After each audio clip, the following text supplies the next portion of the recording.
Hello! Welcome back to another episode of Let's Say Mean Things About the 1980s albums of artists who started out during the 1960s and the 1970s. Today we're going to talk about an artist whose 80s albums I generally don't see a lot of discussion about. You know, when people talk about bad 80s albums, they generally talk about the 80s Genesis, the 80s Yes, the 80s Paul McCartney, the 80s Black Sabbath, the 80s Deep Purple, but for some reason people don't really talk about Pink Floyd. So today we're going to talk about Pink Floyd's first 80s album, 1983's The Final Cut. For those who don't know, The Final Cut was originally not even supposed to be the next Pink Floyd studio album. It was supposed to be the soundtrack to the Wall movie. It would have been called Spare Bricks, and it would have featured some songs that were used in the Wall movie but not in the Wall album proper, and some new songs that had been left off of the Wall. And then the Falklands War happened. In 1982, Argentina invaded the Falklands in an attempt to regain what they viewed as Argentinian territory that was being occupied by the British, and the right-wing government of Margaret Thatcher responded by sending a task force down to the Falklands, and a small war ensued in which the British took heavy casualties but ultimately regained the Falklands and beat back the Argentinians. Naturally, this infuriated Roger Waters, who was inspired by what he viewed as an unnecessary conflict to write a whole batch of new songs, which he then combined with the Spare Bricks project to form what he announced would become the next Pink Floyd studio album, The Final Cut. David Gilmour was not happy about this, however. He apparently wanted to write new material, but Waters felt that Gilmour hadn't been pulling his weight lately, and so wouldn't let him write any new material. This exacerbated already extreme tensions in the band, as the making of The Wall had seen Waters grow increasingly tyrannical, to the point where he effectively kicked Richard Wright out of the band. And The Final Cut is the only Pink Floyd album not to feature Wright on keyboards. The album was released in early 1983 and received very mixed reviews from critics, while also being the lowest selling Pink Floyd album since Metal. And the acrimony that erupted during the sessions for this album would continue up until Roger Waters left the band in 1985 under the pressure of lawsuits from the record company and his fellow bandmates. In the 34 years since its release, the album has continued to polarize Pink Floyd fans. Is it one of the weaker albums of Floyd's discography, a depressing monument to Roger Waters' egotism, or a powerful anti-war album that is still just as relevant today as it was when it was released? Let's find out. Maggie, what have you done?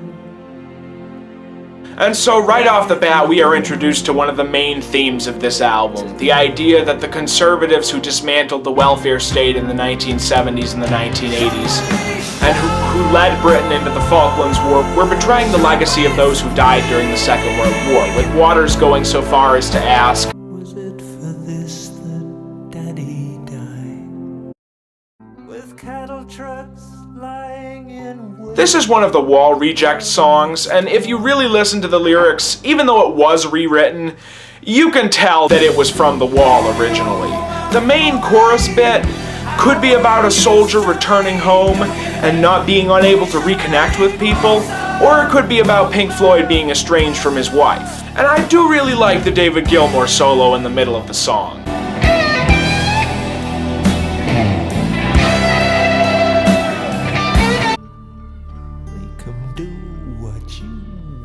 This is one of my favorite songs on the album, a creepy acoustic number that introduces us to the main narrative of side one, a sort of semi-sequel to The Wall focused on the sadistic teacher character.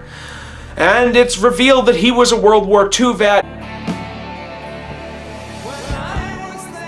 This song I really like as well. I love the music. The driving, repetitive beat is very 80s, but also sort of not, which is refreshing. And the lyrics are fantastic as well, talking about the teacher's attempt to return to society and the generation gap he feels between himself and the younger students who didn't grow up in the times of chaos and war that he did, and his frustration and anger at them. Enough to eat.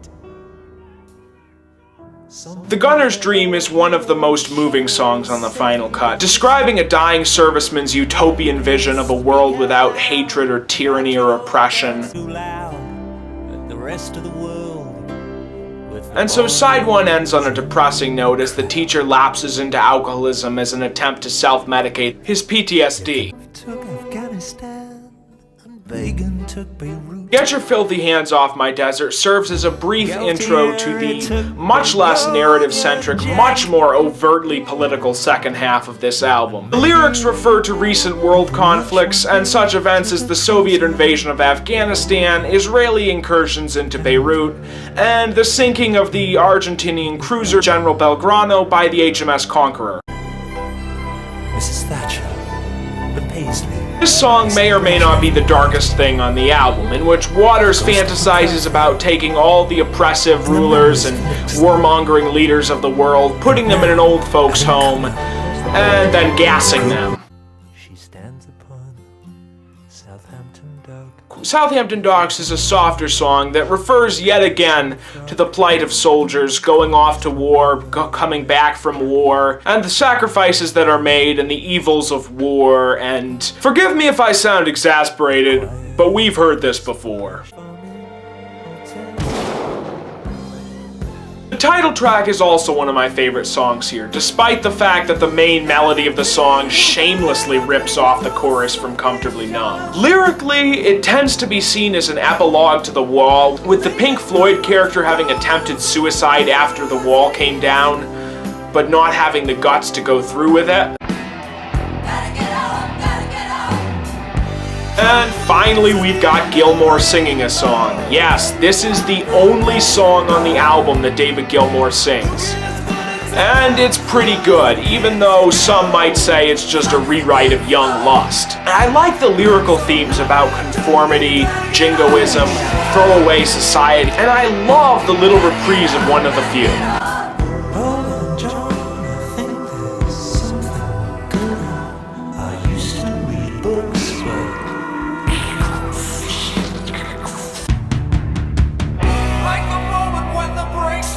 The album ends on an exceptionally bleak note with a song about nuclear annihilation, sung from the perspective of a character who dies in one. The sax solo is nice, but talk about a downer, Roger. This is an album that I like, but have many problems with. On the one hand, it is in some ways a worthy successor to The Wall, and the points that Roger was making are very valid points. The anti-war aspect of this album still stands up 30-something years later. But on some level, the criticisms of this album are very true. This album is the towering pinnacle, the shining star and the crown of Roger Waters' egomania. This is him going, I'm the band, I'm Pink Floyd. And that means that it's really not a Pink Floyd album, in my opinion. It's a Roger Waters solo album. Yeah, Gilmour and Mason play on it, but apparently they had next to no creative input, and Gilmour only sings on one song. It's basically a Waters solo album, and it shares most of the weaknesses of Waters solo albums, but is better than most of them. On a slightly more positive note, I love the production on this album. There are only a few moments where it really sounds like an album that came out in the 80s, and that's mostly with Gilmour's guitar tone. The production otherwise is fairly organic sounding and fairly 70s sounding, for the most part. And that is a stark contrast to the other Pink Floyd album of the 1980s. And ultimately, the final cut's not a bad album. It may be one of the weaker Pink Floyd albums, but in my opinion, it's hands down the best Roger Waters solo album.